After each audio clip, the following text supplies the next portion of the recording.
Eu vou abordar um romance muito fofo em alguns aspectos e muito cruel em outros, né?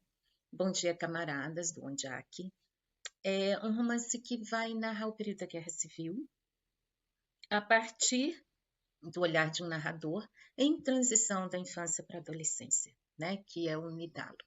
Então, ele vai mostrar o cotidiano da cidade de Luanda e ele é de uma família de classe média alta, então é um olhar diferente, né, que nós vamos ter aqui sobre esse período.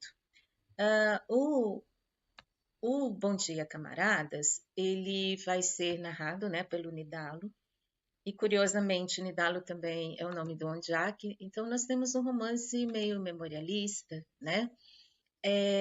O resumo da história é o seguinte: as crianças vivem o cotidiano da escola. Chama muita atenção o fato assim da guerra ser naturalizada, né? Uma violência banalizada, vamos dizer assim. E eles vivem esse cotidiano. Então, as redações falam de fuzis, as redações vão falar desses assuntos que para eles é comum. A segunda questão que ele vai mostrar é a situação de aquisição de alimentos. Então, tinha os cartões que o governo distribuía e havia uma diferença. As famílias de classe média alta tinham acesso a refrigerante e outras não tinham.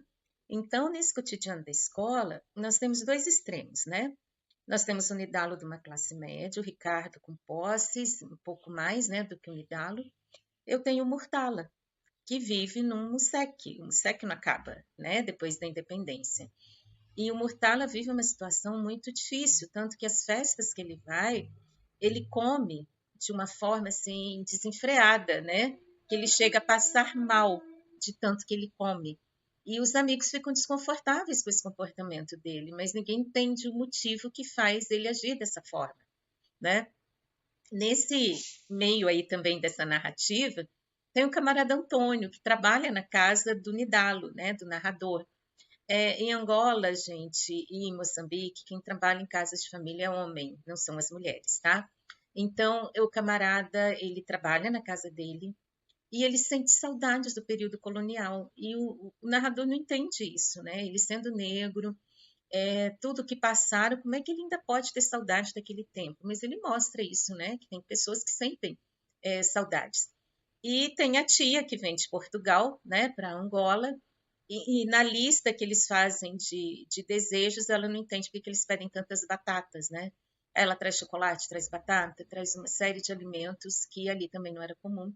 E ela tem um estranhamento na relação com o presidente, né? Porque o presidente de Portugal vai sozinho na rua comprar jornal.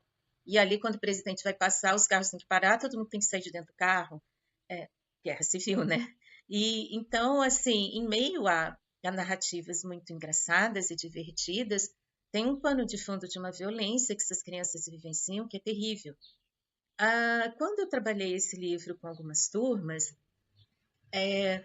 nós vimos que havia muito mais semelhanças com as escolas brasileiras do que diferenças, né? Porque nós vivemos um período de violência. As grandes cidades, então, nem se fala, né?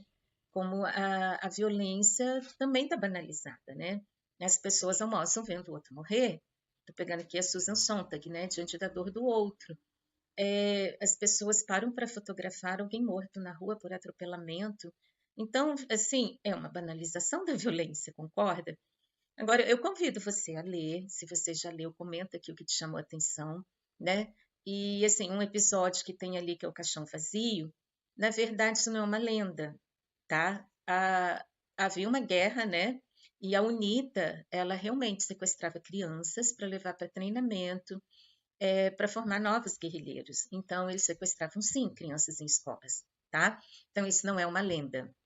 Eu estou dizendo isso porque eu já li alguns artigos que as pessoas falam dessa forma, e não é bem assim. Após o episódio dessa vinda do caixão vazio, que eles saem fugindo, desenfreados, há uma aproximação muito bonita também do Nidalo com a Romina, porque enquanto os outros correm, né, o professor cubano convoca todo mundo para resistir até a morte, a Romina ela fica paralisada e ele tem que puxá-la, né, para correr. ele tem que tentar salvá-la. E é muito bonita essa cena, me tocou, né? Porque ali é cada um por si.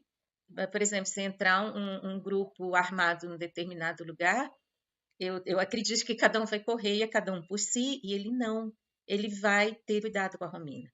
Bom, fiz vários comentários, várias provocações, e agora eu espero que você leia. Se você já leu, deixa aqui também o seu comentário que eu vou gostar de ler.